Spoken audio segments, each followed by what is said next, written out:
From merchant to philosopher, a stormy beginning.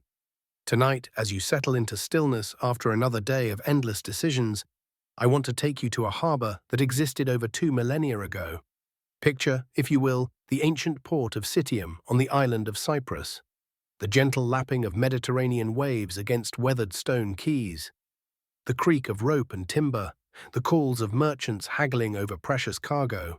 This was a world where fortunes were made and lost on the unpredictable moods of wind and wave, where a single voyage could secure a family's prosperity for generations or reduce a wealthy trader to destitution in the span of a storm. It was here, in this bustling crossroads of ancient commerce, that our story begins. You see, the weight you carry tonight, the responsibility that keeps your mind turning long after your body has surrendered to exhaustion. It's not so different from what one young man felt as he stood on those very quays 23 centuries ago. His name was Zeno, and like you, he understood what it meant to build something from nothing, to risk everything on a vision that others couldn't yet see. But Zeno's story doesn't begin with philosophy. It begins with purple. In the ancient world, few things were more valuable than the deep, rich purple dye extracted from murex shells along the Phoenician coast. This wasn't merely a color. It was power made visible, luxury transformed into liquid gold. Only the wealthiest could afford garments dyed in true Tyrian purple, and those who could control its trade wielded influence that stretched across empires. Zeno came from a family that understood this trade intimately. His father had built their merchant house through careful cultivation of relationships with dye producers, textile workers, and the networks of traders who carried these precious goods across the Mediterranean. The young Zeno grew up watching ships arrive heavy with raw materials and depart laden with finished goods that would grace the bodies of Persian nobles and Roman senators. Imagine him as a young man, perhaps not unlike yourself at the beginning of your own journey, standing at the harbor's edge as dawn broke over the water, calculating cargo weights and profit margins, studying the subtle signs that might predict favorable winds or treacherous weather. The ancient world moved at the pace of sail and oar, yet the pressures were remarkably similar to what you face today. Timing was everything. A delayed shipment could mean lost contracts. A miscalculation could bankrupt a family business built over generations. But Zeno possessed something that set him apart from other merchants of his time, an restless intellect that couldn't be satisfied merely by the accumulation of wealth. While his peers focused solely on the mechanics of trade, Zeno found himself drawn to deeper questions. What was the nature of a fair exchange? What obligations did a merchant have beyond profit? How should one respond when fortune turned cruel, as it inevitably did in a world governed by wind and weather? These weren't abstract philosophical musings for him. They were practical concerns that arose daily in his work. When a supplier failed to deliver promised goods, when a ship's captain demanded additional payment to brave rough seas, when competitors spread rumors to undermine his reputation, these moments required not just business acumen, but a kind of moral compass that many of his contemporaries seemed to lack. The harbor at Citium was a place where such dilemmas played out constantly. Picture the scene. Merchants from a dozen different cultures, each with their own customs and codes of conduct, attempting to forge agreements that would hold across thousands of miles and many months. Trust became a currency more valuable than gold, and reputation was an asset that could take decades to build and moments to destroy. Zeno learned early that success in this world required more than shrewd negotiation. It demanded a kind of inner steadiness, the ability to remain calm when deals collapsed, to maintain integrity when cutting corners would be profitable, to accept losses with the same equanimity with which one celebrated gains. Without knowing it, he was already beginning to develop the philosophical framework that would later transform not just his own life, but the lives of countless others across centuries. As his business grew, so did his influence in Citium's merchant community. He became known not just for the quality of his goods, but for the reliability of his word. When other traders faced difficulties, they sought his counsel. When disputes arose, they asked him to mediate. He was developing a reputation as someone who could see beyond immediate profit to longer-term consequences. Someone who understood that true success required building something sustainable, something that could weather the inevitable storms. But the sea, as every merchant knew, was an unpredictable master. It was during what should have been a routine voyage that everything changed. Zeno had assembled a particularly valuable cargo. The finest purple dye, exquisite textiles, rare spices, and other luxury goods destined for markets in Athens and beyond. This wasn't just another trading expedition, it represented years of careful planning, the culmination of relationships built over decades, and a significant portion of his family's wealth. The ship that carried these precious goods was no mere coastal trader, but a substantial vessel capable of handling the sometimes treacherous waters between Cyprus and the Greek mainland. Zeno had made this journey many times before, watching familiar landmarks slide past as they hugged the coastline, then striking out across open water toward the bustling ports of Attica. But the Mediterranean, for all its ancient beauty, has always been a sea of sudden moods. What began as a favorable voyage with steady winds and calm seas gradually transformed into something far more ominous. The sky, which had been a brilliant blue when they departed Citium, began to darken with the kind of clouds that experienced sailors learned to fear. You know that feeling, don't you? When everything you've built seems secure, when your plans are proceeding exactly as you'd hoped, and then some force beyond your control begins to shift the very ground beneath your feet. Perhaps it's a market downturn, a key partnership that suddenly dissolves, a technology that renders your carefully crafted business model obsolete. The ancient Greeks had a word for it: hubris. The dangerous pride that comes from believing we have more control over our circumstances than we actually possess. As the storm intensified, Zeno found himself confronting the ultimate test of everything he thought he understood about resilience and preparation. The wind that had carried them so smoothly away from Cyprus now became a hostile force, driving waves over the ship's sides and threatening to tear the sails to shreds. The cargo that represented his life's work shifted dangerously in the hold, adding to the vessel's instability. In those desperate hours, as the crew fought to keep their ship afloat, Zeno experienced something that would fundamentally alter his understanding of what truly mattered. All his careful planning, all his accumulated wealth, all his reputation and influence, none of it could command the wind or calm the waves.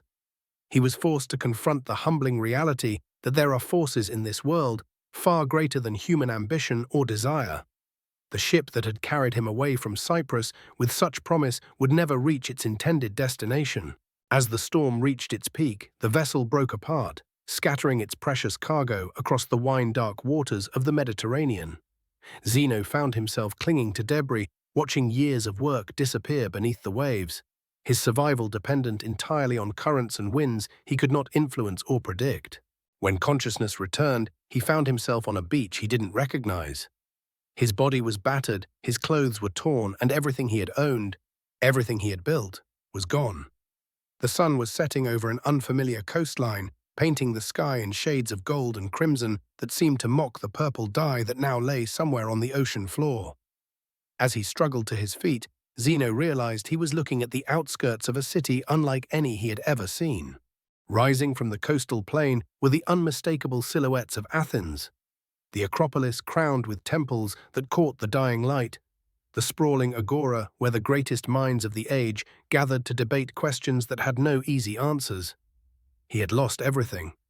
But perhaps in losing everything, he was about to find something far more valuable than any cargo of purple dye or precious textiles. Standing there on that beach, stripped of wealth and status, reduced to nothing more than a survivor grateful to draw breath, Zeno was about to discover what it truly meant to build something that could never be taken away. The merchant who had departed Cyprus no longer existed. In his place stood a man ready to ask different questions, to seek different kinds of wealth, to build something that no storm could ever destroy. Tomorrow, he would enter Athens not as a successful trader, but as a seeker. And in that transformation, in that willingness to begin again from nothing, lay the seeds of a philosophy that would offer comfort and strength to leaders and builders for thousands of years to come. Finding philosophy in the Athenian agora. The morning sun cast long shadows across the Kerameikos, the potter's quarter where travelers first entered Athens through the sacred gate. Zeno walked slowly, deliberately, his bare feet finding their rhythm on stones worn smooth by countless pilgrims, merchants and seekers who had passed this way before him. He carried nothing now except the salt-stained tunic on his back, and something far more valuable: a mind emptied of its old certainties, ready to be filled with new understanding. The weight he had carried for so many years, the endless calculations of profit and loss, the anxiety over shipments delayed, the constant measuring of success against the accumulation of things, all of that had been washed away with his purple-laden vessel. Athens revealed herself gradually. First came the sounds, the ring of hammers on bronze, the calls of vendors, the clip-clop of donkeys carrying amphorae of oil and wine. Then the smells, bread baking, incense from roadside shrines, the earthy scent of clay being shaped by skilled hands. And finally, as he crested a small rise, the sight that would remain with him forever. The city spread before him like a great amphitheater, white marble buildings climbing the slopes toward the Acropolis, where the Parthenon caught the morning light and threw it back in brilliant reflection. But it wasn't the grandeur of the temples that stopped Zeno in his tracks. It was the energy, the sense of a place where minds met and wrestled with the great questions of existence. This was not Khitian with its practical focus on trade routes and harbor fees. This was not any of the commercial ports he had known, where conversation rarely strayed beyond the price of goods and the reliability of winds. This was Athens, where philosophy had been born, where Socrates had walked these very streets asking uncomfortable questions, where Plato had established his academy to explore the nature of truth itself. Zeno descended into the heart of the city, drawn by an invisible current toward its beating center, the agora. Here was the marketplace, yes, but also something far more precious. Here was the place where commerce and contemplation lived side by side, where a man might buy his daily bread and then linger to hear a discussion about the nature of justice. The morning crowd was already thick. Merchants spread their wares on blankets and tables, pottery gleaming in the sun, bronze mirrors polished to perfection, baskets overflowing with olives and figs. But between the stalls of goods, Zeno noticed something remarkable. Small groups had formed, not around the most expensive items, but around men who carried nothing but words. He paused near a fountain where water bubbled up from deep springs, watching as a bearded man gestured emphatically while a circle of listeners leaned in closer. The speaker wore a simple cloak, no finer than Zeno's own salt-stained tunic, yet he commanded attention as surely as any wealthy merchant displaying his finest wares. And so we must ask ourselves, the man was saying, his voice carrying clearly above the marketplace bustle, what is it that we truly own? Can we possess the wind? Can we hold tomorrow in our hands like a coin? The question struck Zeno like physical blows. Here in this casual morning gathering, someone was articulating the very thoughts that had been forming in his mind since the moment his ship had begun to founder. He moved closer, drawn despite himself. The speaker's eyes found his. Kind eyes, weathered by experience, but bright with an inner light that Zeno recognized. This was a man who had found something worth more than all the purple dye in Cyprus. You look like a traveler, friend, the philosopher said, addressing Zeno directly. Tell us, what have you learned from the road? The circle turned toward him expectantly. A month ago, Zeno would have spoken of markets and margins, of the quality of goods in different ports, of profitable routes and reliable partners. Now he found himself saying something entirely different. I have learned, he said slowly, testing each word, that what we think we own owns us instead. Nods of understanding rippled through the group. The philosopher smiled, not with the satisfaction of a teacher whose student has given the expected answer, but with the deeper joy of recognition, of meeting a fellow seeker. Ah, the man said, then you have learned something that many wealthy men never discover. Come, join us. There is more to explore. But Zeno, still uncertain of his place in this new world, shook his head gently and moved on. He wasn't ready yet, wasn't prepared to sit in that circle and admit how completely his old life had crumbled. The wound was too fresh, the transformation too new. Instead, he wandered deeper into the agora, past the Stoa Poikile with its painted walls depicting great battles, past the Bouleuterion where the council met to govern the city. The morning was warming now, and he found himself drawn to the shade of a plane tree where an old man had set up a simple stall. This was no seller of goods, Zeno realized as he approached. The man's table held nothing but scrolls, papyrus and parchment covered with careful script, rolled and tied with simple cords. A bookseller, though that term hardly captured what Zeno was seeing. "Looking for anything in particular, young man?" the seller asked, his voice gentle but alert. He had the look of someone who could read souls as easily as scrolls. "I'm not sure," Zeno admitted. "I'm between lives, you might say." The old man studied him for a long moment, taking in the salt stains on his tunic, the calloused hands of a merchant, but also something else. The hollow look of a man whose foundations had shifted beneath him. "Ah," he said finally, "those are often the best times for finding new wisdom. Tell me, what did you do before you were between lives?" "I traded in purple dye," Zeno said, "built a business, thought I was building something permanent. And now," Zeno was quiet for a long moment, watching the life of the agora flow around them. A group of young men hurried past, their arms full of wax tablets, heading toward one of the schools. An elderly woman bargained fiercely with a pottery seller, her voice rising and falling in the ancient rhythm of negotiation. A child chased the escaped chicken between the stalls while his mother called after him in exasperation, all of it so immediate, so pressing. And yet Zeno was beginning to understand. All of it so temporary. "Now I think I was building on sand," he said finally, "and I'm looking for rock, I suppose. Something that can't be taken away by storms." The bookseller nodded slowly. "I have something that might interest you," he said, reaching for a particular scroll. "The writings of Crates, a man who gave away great wealth to pursue philosophy. And this," he selected another, "Antisthenes, who taught that virtue is the only true good, that it cannot be lost or stolen." Zeno's hands trembled slightly as he took the scrolls. The papyrus was smooth beneath his fingers, the writing clear and strong. These were not the commercial contracts and shipping manifests he had spent his life reading.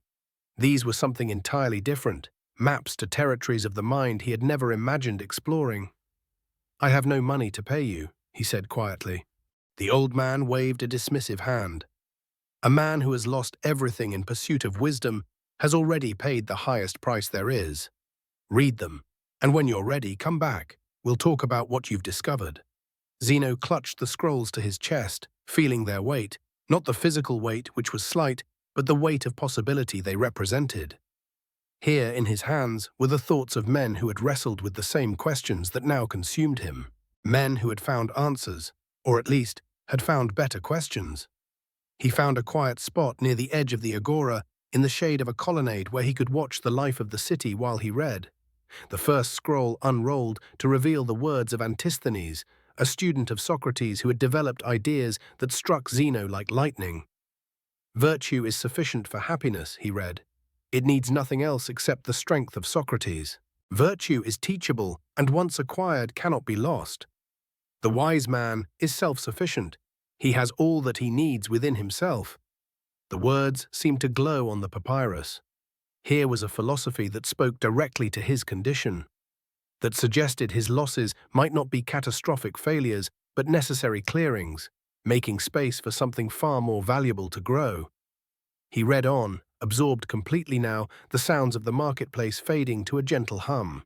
The sun moved across the sky, casting new shadows, but Zeno remained motionless, drinking in ideas that seemed to reorganize everything he thought he knew about success and failure, about what it meant to build something lasting. As the afternoon deepened, he became aware of someone approaching.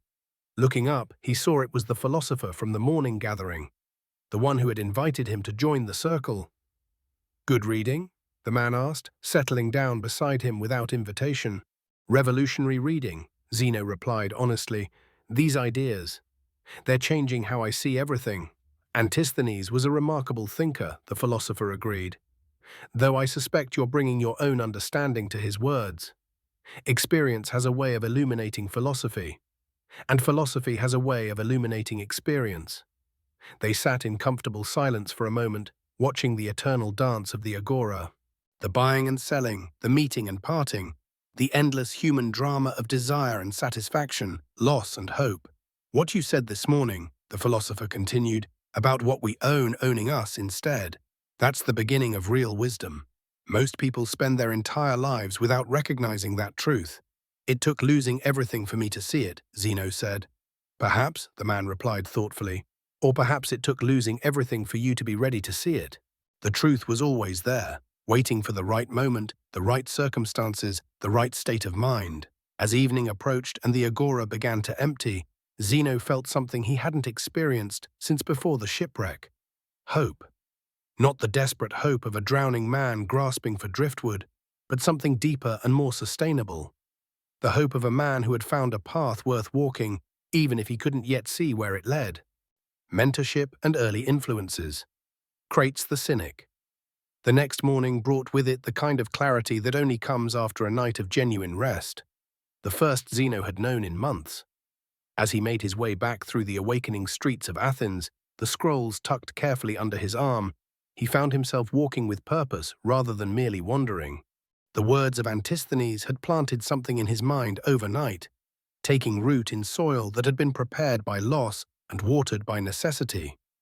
The agora was already stirring to life when he arrived, merchants setting up their stalls, philosophers gathering their small circles of listeners.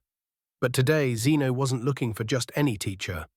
The bookseller had mentioned someone, a student of Antisthenes who still walked among them. Crates, he had called him, a man who lived the philosophy rather than merely teaching it. You know how it is when you're searching for something specific, how your mind begins to filter the world around you, highlighting what matters and letting everything else fade into background noise. That's how Zeno moved through the morning crowds, listening not just with his ears, but with something deeper. He was looking for a particular kind of voice, a particular kind of presence. He found it near the steps of the Stoa Poikile, the painted colonnade that would one day lend its name to the philosophical school Zeno himself would found.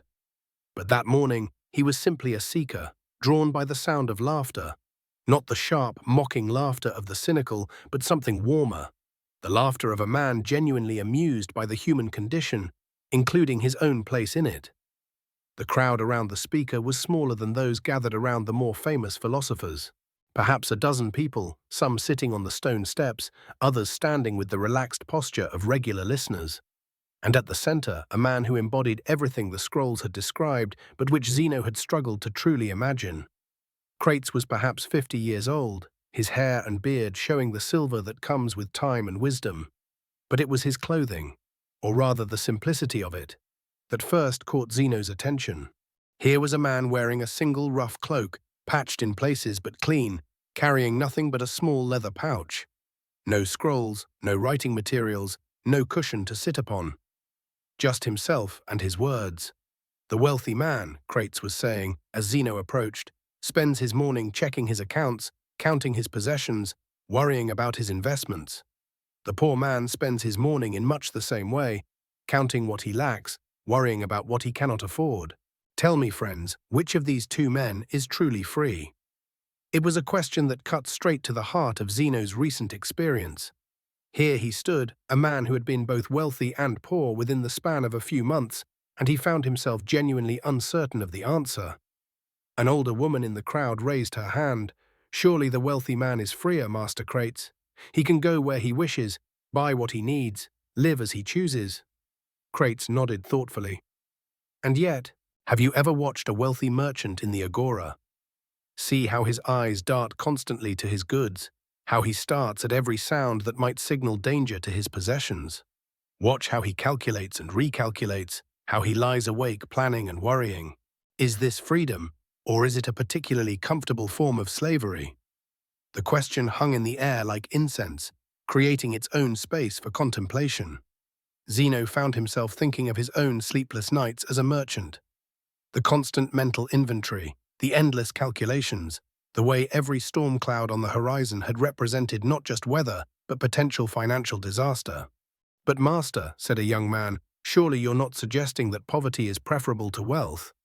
I'm suggesting, Crates replied with that warm smile, that neither wealth nor poverty in themselves have anything to do with freedom.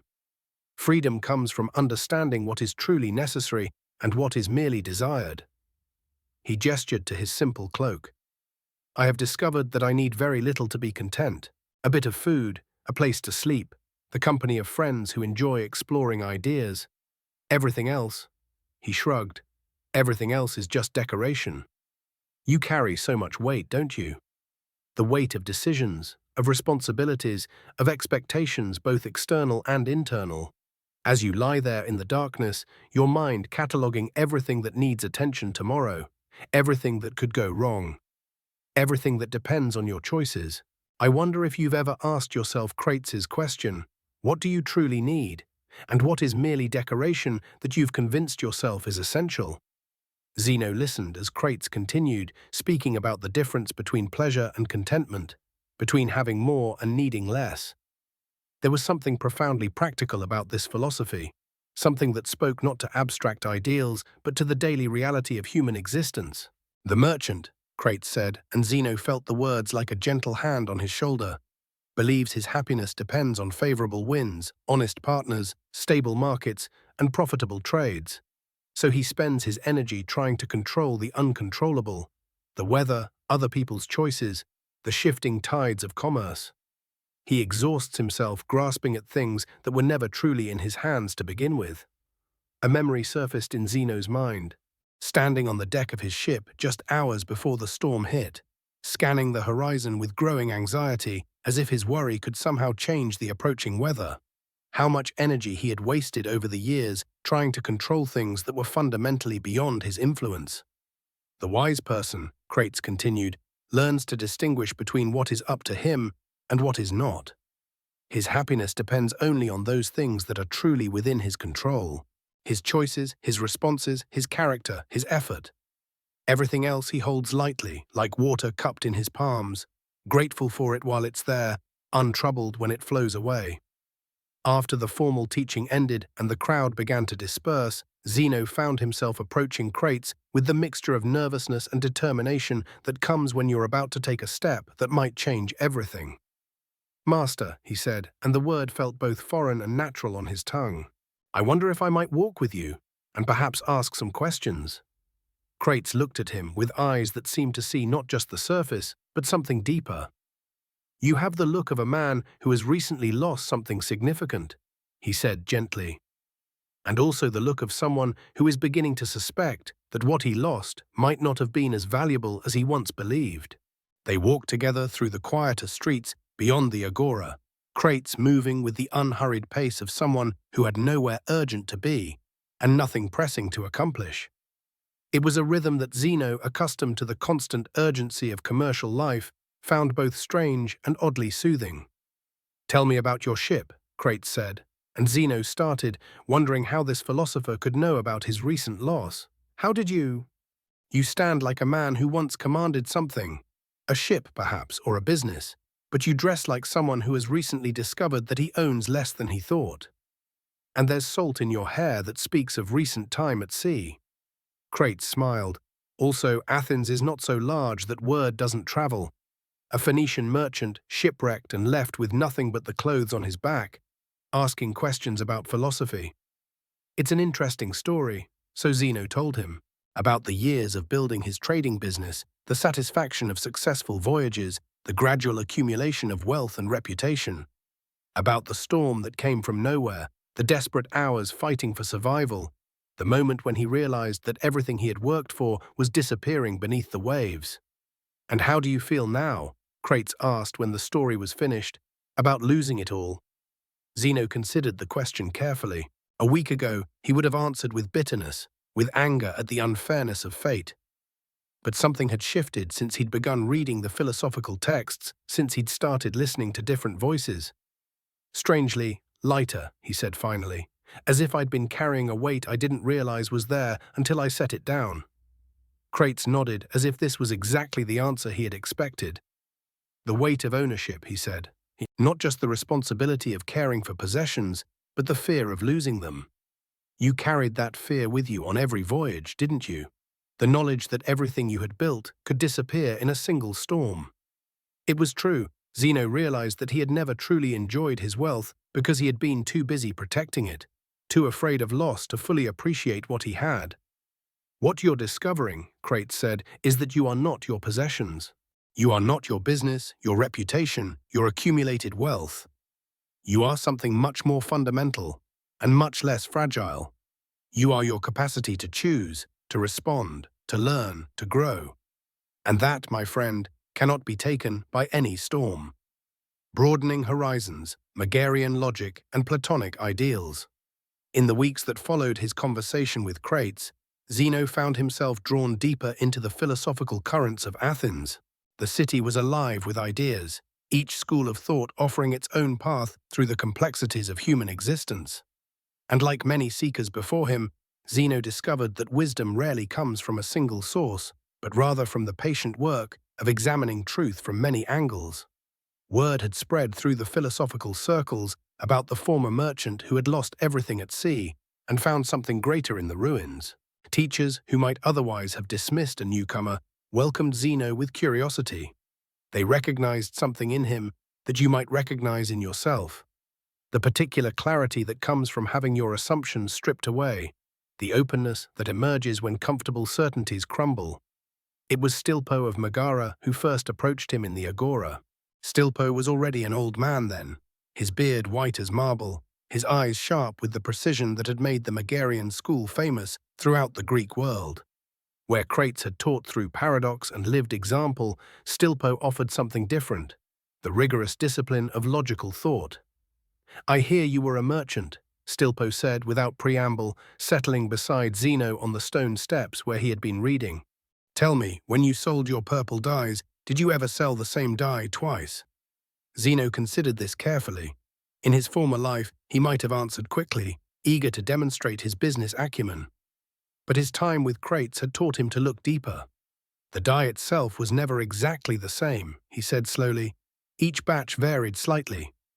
Different shells, different conditions, different results. But the idea of purple, that remained constant." Stilpo smiled. "Ah, you begin to see the question that has occupied my entire life. What is real? The particular purple dye that fades and changes, or the eternal idea of purple that remains unchanged?" This was the heart of Megarian philosophy, the relentless pursuit of what could be known with absolute certainty. Where other schools might accept approximations or probabilities, the Megarians demanded precision. They had inherited from Socrates not just his method of questioning, but his uncompromising commitment to intellectual honesty. Under Stilpo's guidance, Zeno learned to examine every assumption with surgical precision. When someone claimed that wealth brought happiness, Stilpo would ask, "What do you mean by wealth? What do you mean by happiness? Can you show me the exact point where one becomes the other?" It was exhausting work, like learning to walk again, but with your mind. Most people, Stilpo explained during one of their sessions, live in a fog of undefined terms and unexamined beliefs. They say they want success, but they cannot tell you what success actually is. They fear failure, but they have never clearly defined what failure means. How can you navigate towards something you cannot clearly see? The weight you carry. How much of it comes from fighting shadows, from wrestling with problems that dissolve the moment you examine them clearly? Zeno was beginning to understand that much of human suffering comes not from real difficulties, but from our confused thinking about those difficulties. The Megarian exercises were relentless. Stilpo would present seemingly simple statements and ask Zeno to examine them with absolute precision. "You say the shipwreck destroyed your business. But can destruction and business exist in the same logical space? If your business was truly destroyed, did it ever really exist? If it existed, can it truly be destroyed?" At first, these questions seemed like word games, philosophical puzzles with no practical application. But gradually, Zeno began to see their deeper purpose. The confusion in his thinking about external events was creating unnecessary suffering. When he could think clearly about what had actually happened, when he could separate facts from his interpretations of those facts, a profound peace became possible. The untrained mind, Stilpo taught, is like a merchant who cannot distinguish between his inventory and his accounting of that inventory. He confuses the map with the territory, the description with the thing itself. When the accounting is disrupted, he believes he has lost everything, not realizing that reality itself remains unchanged. But Zeno's education was far from complete. Athens in those days was a crossroads of ideas, and philosophical schools often overlapped and influenced each other in unexpected ways. Through Stilpo, Zeno was introduced to Xenocrates, the head of Plato's academy, a man who would add yet another dimension to his understanding. Where Stilpo dealt in the sharp edges of logical precision, Xenocrates moved in the realm of ideals, not just as intellectual concepts, but as living realities that shaped and guided human existence. The academy, with its gardens and colonnades, felt different from the rough-and-tumble debates of the agora. Here, philosophy was pursued with an almost religious reverence. "Your Megarian training serves you well," Xenocrates observed during their first conversation. "You have learned to think clearly about what is. But have you considered what ought to be? Have you glimpsed the perfect forms that give meaning to our imperfect world?" This was classic Platonic thinking, the idea that beyond our world of constant change and decay, there existed a realm of perfect, eternal forms. The justice we struggle to achieve in human affairs was a reflection of perfect justice. The beauty we recognize in art and nature pointed toward perfect beauty. The good we strive for in our choices was a participation in the perfect good. For Zeno, still processing the loss of everything he had worked to build, this teaching offered a different kind of consolation. His business, his wealth, his reputation, these had been imperfect reflections of something deeper.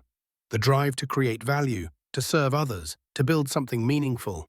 These impulses pointed toward eternal realities that no shipwreck could touch. "Consider your former life as a merchant," Xenocrates suggested as they walked through the academy's gardens. "What were you really doing when you traded in purple dyes? Were you merely exchanging goods for money, or were you participating in something larger?" Zeno found himself thinking of the satisfaction he had felt when a customer found exactly the shade they needed for a special garment, the pride he had taken in maintaining fair weights and honest dealings, the relationships built through years of reliable service. "I was creating connections," he said slowly, "bringing beauty into the world. Building trust." "Exactly. You were participating in the eternal forms of beauty, justice, and good, even if you didn't recognize it at the time. The particular business may have been lost, but your capacity to participate in these eternal realities remains unchanged. Indeed, it may be stronger now that it is not clouded by attachment to temporary forms." This was a revelation that would stay with Zeno for the rest of his life. The work you do, the value you create, the relationships you build, these are not merely personal achievements or business metrics.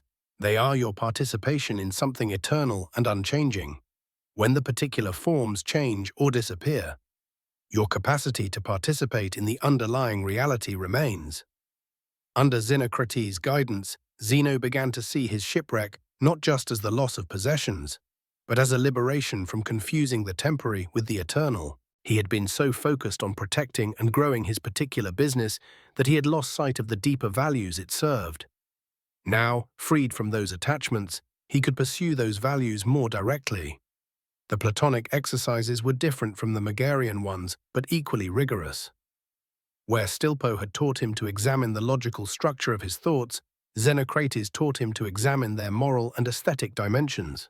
"When you make a choice," Xenocrates would ask, "what ideal are you serving? Are you moving toward the good or away from it? Are you creating beauty or ugliness, justice or injustice?" These questions required a different kind of precision, not the sharp distinctions of logic, but the subtle discriminations of value. It was like learning to see color after a lifetime of seeing only in black and white.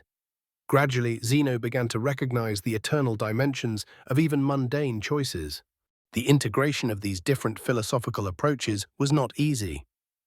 The Megarian emphasis on logical rigor sometimes seemed to conflict with the Platonic vision of transcendent ideals. But Zeno was discovering something that would become central to his own teaching: that truth is large enough to accommodate different approaches, and that wisdom comes not from choosing a single perspective, but from learning to see clearly from multiple angles. Late at night, as he reflected on his studies, Zeno would sometimes think of you, of all those who carry the weight of building something meaningful in an uncertain world. The questions that had tormented him after his shipwreck were not so different from the questions that keep you awake. How do we distinguish between what matters and what merely seems to matter? How do we build something lasting in a world of constant change? How do we serve eternal values through temporary forms? The answers were beginning to take shape in his mind, not as abstract philosophical propositions, but as lived truths tested against the reality of loss and renewal. And in the quiet of those contemplative hours, he was laying the groundwork for insights that would eventually offer guidance to anyone who has ever wondered whether what they're building is truly worth the weight they carry. The synthesis was still to come, but the foundation was being laid, stone by careful stone. Kad, the birth of Stoicism, teaching in the Stoa Poikile, years of learning had prepared him for this moment, though Zeno himself might not have recognized it as a beginning when it first occurred.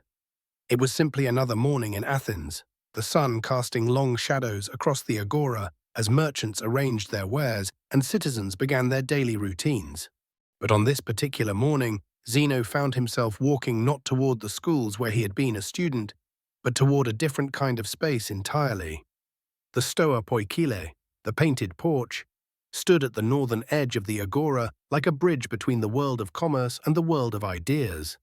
Its columns rose in elegant simplicity, supporting a roof that offered shelter from both sun and rain.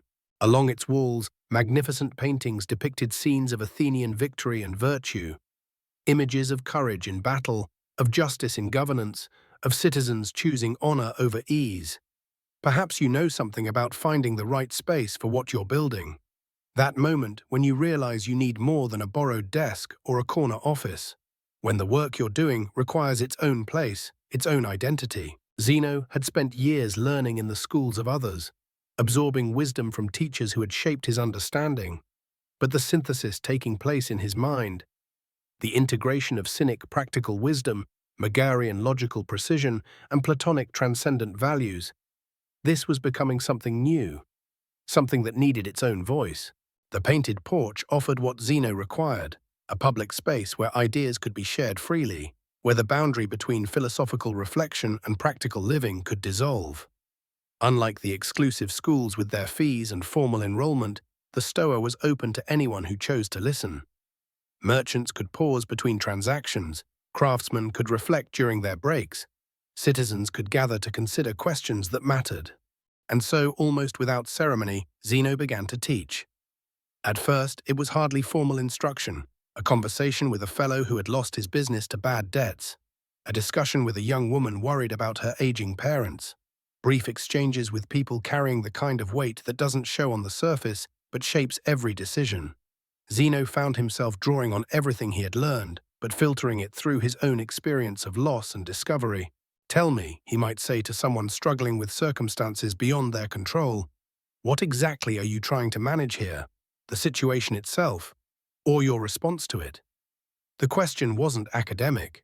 Zeno had learned, through his own shipwreck and the years that followed, that this distinction wasn't merely philosophical. It was the difference between exhaustion and effectiveness, between anxiety and action. Gradually, others began to notice. Word spread through Athens that the former merchant who had lost everything was offering a different kind of wisdom in the painted porch. Not the abstract theorizing that sometimes characterized the schools, but practical insights tested against real experience. People began arriving not just casually, but intentionally. They came seeking answers to questions you might recognize. How do you maintain your values when the pressure to compromise seems overwhelming? How do you find peace when success feels perpetually just out of reach? How do you carry responsibility for others without being crushed by the weight of what you cannot control? Zeno's responses were taking shape into something systematic, a coherent approach to living that would eventually be called Stoicism, named after this very porch where it was born. But in those early days, it felt less like the creation of a philosophical system and more like the sharing of hard-won understanding. Virtue, he would say, is the only true good, because it's the only good that cannot be taken from you. This wasn't theoretical for Zeno. He had owned ships and warehouses, had commanded respect in the markets of the Mediterranean. All of it had vanished in a single storm, but his capacity for wisdom, for justice, for courage, for self-discipline, these had not only survived the shipwreck, but had grown stronger through it. Consider what is actually within your power, he would continue, your judgments, your choices, your responses to what life presents. Everything else, the outcomes, the recognition, the external rewards, these are preferred when they come, but not necessary for your flourishing. The people who gathered in the Stoa found this message both challenging and liberating. Challenging because it asked them to take full responsibility for their inner lives. but liberating because it freed them from the exhausting attempt to control what lay beyond their influence. A merchant worried about a delayed shipment might learn to focus his energy on his response to the delay rather than on changing weather patterns. A parent concerned about a child's choices might discover the difference between offering guidance and demanding specific outcomes. A leader facing criticism might find peace in examining whether the criticism was just, while releasing attachment to universal approval. These weren't easy lessons, but they were practical ones. And they were being taught by someone who had lived them, not merely studied them. As word spread, Zeno began to attract students who came not just for occasional conversations, but for sustained learning. Some were young Athenians seeking direction. Others were older individuals who had achieved external success but found it insufficient. Still others were foreigners like himself, people who had experienced displacement or loss and were seeking wisdom that could withstand future storms. The teaching method that emerged was as important as the content. Rather than lecturing from a position of authority, Zeno engaged in dialogue, asking questions, examining assumptions, testing ideas against experience. The painted walls of the Stoa seemed to remind everyone present that the goal wasn't abstract knowledge, but lived virtue. The kind of excellence that could be demonstrated in action, not merely discussed in theory. Reason, Zeno taught, is what distinguishes us as human beings, and what connects us to the rational order of the universe itself. This wasn't reason as mere calculation, the kind of analytical thinking you might use to optimize a process or solve a technical problem. This was reason as wisdom, the capacity to see clearly, to judge accurately, to respond appropriately to whatever circumstances arose. When you align your will with reason, he would explain, you align yourself with the natural order. You stop fighting against reality and begin working with it, not passively but skillfully. The implications were profound. Instead of seeing setbacks as evidence that the universe was hostile, you could understand them as information, data about what was actually happening, as opposed to what you had hoped would happen. Instead of viewing obstacles as interruptions to your plans, you could recognize them as the very material through which your character would be developed. This perspective required what Zeno called acceptance, though not the passive resignation the word sometimes implies today. This was active acceptance, the clear-eyed recognition of what is, combined with the intelligent response to what could be. Accept what you cannot change, he taught, and change what you can, but develop the wisdom to distinguish between them. The distinction sounds simple, but as anyone who has ever lain awake at 2 a.m. knows, it requires constant practice. The mind wants to solve everything, to control outcomes, to guarantee success. Learning to direct that energy only toward what actually responds to your influence. This is both an art and a discipline. As the months passed, the informal gathering in the Stoa Poikile began to resemble a genuine school. Students came regularly, engaged in ongoing discussions, and began to develop their own understanding of these principles. But it remained different from other philosophical schools in crucial ways. The focus was always on practical application, on how these ideas could be lived, not merely understood. Philosophy, Zeno insisted, is not an intellectual exercise. It is a way of life. This meant that progress was measured not by the sophistication of one's arguments, but by the quality of one's responses to actual circumstances. Could you maintain your equanimity when plans fell through? Could you act with justice even when others chose expedience? Could you demonstrate courage not just in dramatic moments, but in the quiet daily choices that shape character? The painted scenes on the walls of the Stoa served as constant reminders of this practical focus. Here were images of real people making difficult choices, choosing virtue over advantage, principle over convenience, long-term wisdom over short-term gain. The philosophy being born in this space was meant to prepare people for similar choices in their own lives. And slowly, word of this new approach began to spread beyond Athens. Carried by students who returned to their home cities, by visitors who encountered these ideas during their travels, by the simple power of practical wisdom to attract those who needed it most. The foundation was being laid for something that would endure, not because it was theoretically perfect, but because it addressed the real challenges faced by anyone trying to build something meaningful while carrying the inevitable weight that such building requires.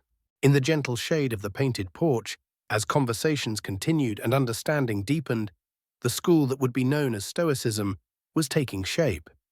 One dialogue, one insight, one lived example at a time, and legacy of resilience, finding peace within.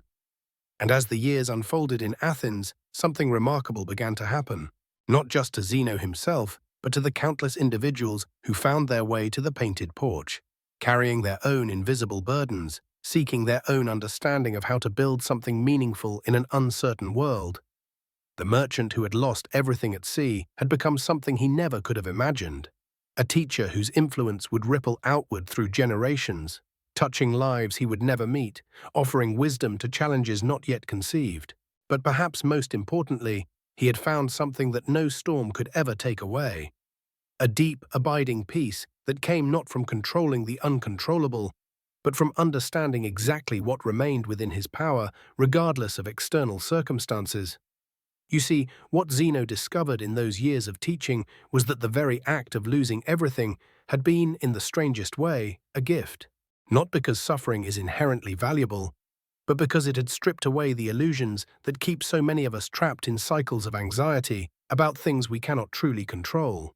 The weight of his merchant empire, the constant worry about market fluctuations, the sleepless nights spent calculating risks and protecting accumulated wealth. All of this had been washed away by those same waves that had seemed to destroy him. In its place had grown something far more resilient, an understanding that his capacity for wisdom, for virtue, for contributing something meaningful to the world, had never depended on external circumstances at all. The storms of life might take away possessions, reputation, even health and relationships, but they could never touch the fundamental core of who he was and what he could choose to become in each moment.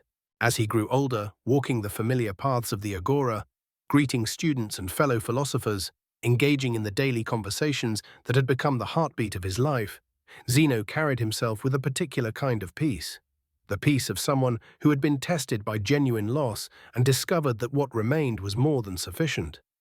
More than sufficient. It was everything that truly mattered.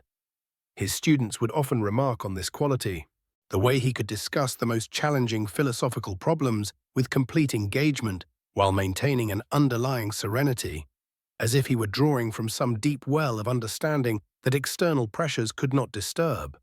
When they faced their own crises, business failures, family conflicts, political upheavals, health challenges, they would remember not just his words, but his presence, the living example of someone who had found genuine peace within the storm. And perhaps this is what made his teaching so enduring, so practical, so deeply relevant to anyone carrying the weight of significant responsibility. He wasn't speaking from theory alone, but from the lived experience of having everything stripped away and discovering that the essential self, the capacity for wisdom and virtue and meaningful contribution, remained completely intact. The philosophy that emerged from the painted porch would travel far beyond Athens, carried by students who became teachers themselves, adapted by Roman emperors and slaves alike, finding its way into the hands and hearts of countless individuals facing their own shipwrecks, their own moments of apparent loss, their own dark nights of the soul when everything they had built seemed uncertain or threatened. What they would find in Stoic wisdom was not a promise that life would become easier, but something far more valuable. The understanding that they already possessed everything necessary to navigate whatever challenges arose. The external circumstances might be difficult, even devastating, but the capacity to respond with wisdom, to maintain inner peace, to continue building something meaningful regardless of the obstacles, this remained always within their power. Marcus Aurelius, writing his private reflections centuries later while managing the vast complexity of the Roman Empire, would echo Zeno's insights about focusing only on what lies within our control.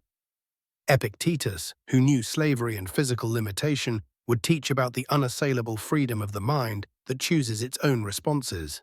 Seneca, navigating the dangerous waters of imperial politics while building substantial wealth, would write about finding contentment that doesn't depend on external validation or material accumulation. Each of them, in their own circumstances, discovered what Zeno had learned in the aftermath of his shipwreck. That true resilience comes not from avoiding difficulty, but from developing the inner resources to meet whatever arises with wisdom, courage, and grace. The weight they carried became not a burden to be escaped, but an opportunity to develop and demonstrate the very qualities that make life meaningful. And this wisdom continues to speak to us today, especially in those quiet moments when the day's demands have finally subsided. When we lie in the darkness, reviewing what we've accomplished and worrying about what tomorrow might bring. The same fundamental challenge remains: how to build something meaningful in an uncertain world, how to carry significant responsibility without being crushed by anxiety about outcomes we cannot fully control, how to find peace within the storm of daily demands and long-term uncertainties. Zeno's answer, refined through years of teaching and living, remains as relevant now as it was in ancient Athens. We find peace not by eliminating challenges, but by understanding clearly what is and isn't within our power, and then pouring our energy completely into what we can actually influence. The external results may vary. Markets fluctuate, relationships evolve, health changes, circumstances shift in ways we cannot predict. But our capacity to respond with wisdom, to maintain our integrity, to continue contributing something valuable to the world, this remains always within our reach. The legacy he left wasn't a system of abstract theories, but a practical approach to living that had been tested by genuine difficulty and proven resilient. A way of thinking and being that could transform the weight of responsibility from an overwhelming burden into a meaningful opportunity to develop the very qualities that make us most fully human.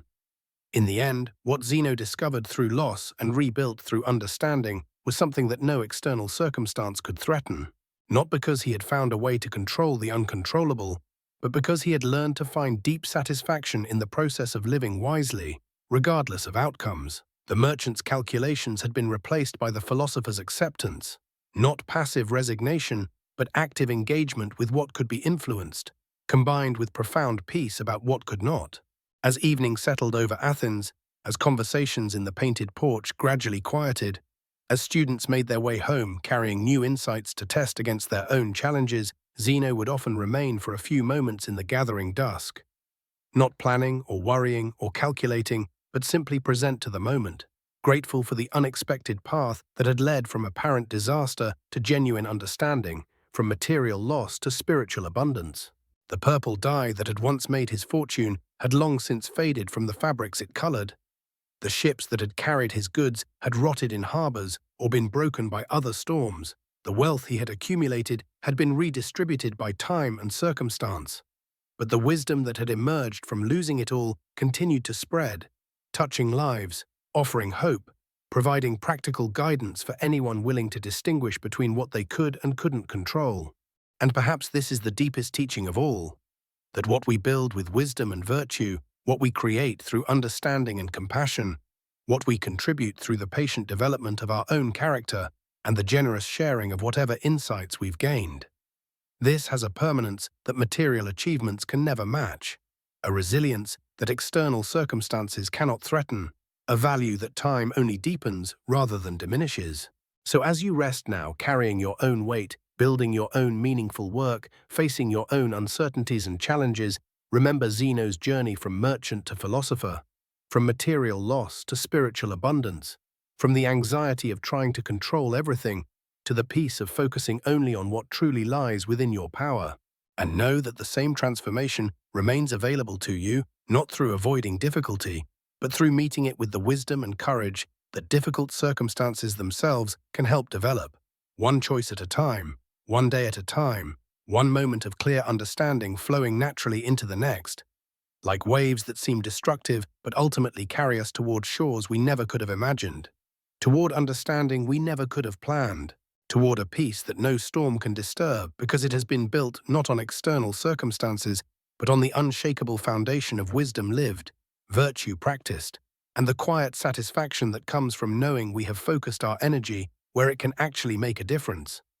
In the eternal present moment where all real power resides, where all genuine peace is found, where the weight we carry transforms naturally into the strength we need, and the challenges we face become the very means by which we discover who we truly are and what we're truly capable of becoming.